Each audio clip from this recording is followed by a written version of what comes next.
Welcome to the Slop Farm. Enjoy the video. You start by choosing a scale and fixing the origin so measurements line up with the problem. Pick a clear ratio like 1 unit equals 1 cm and stick with it.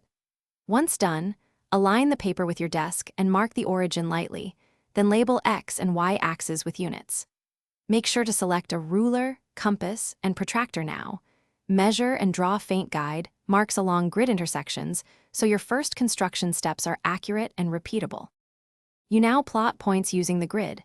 Count across then up to place each coordinate. Write X, Y beside each dot for clarity. Once points are placed, connect them with a ruler for straight segments and use a protractor to measure angles. Make sure to align the protractor center with the vertex. For circles or arcs, set the compass to the measured radius, then draw from the plotted center. Also calculate slopes and midpoints by counting grid squares. You finish by darkening the final lines and adding clear labels for points, lengths, and angles. Include units so others understand your scale. Once done, perform quick verification. Recalculate distances, slopes, and areas from grid counts and compare to your labeled values to catch errors. If something looks off, make sure to isolate the misaligned segment. Recenter the origin or redraw only the affected portion lightly first. Then darken once corrected. This keeps the rest of your diagram intact and accurate.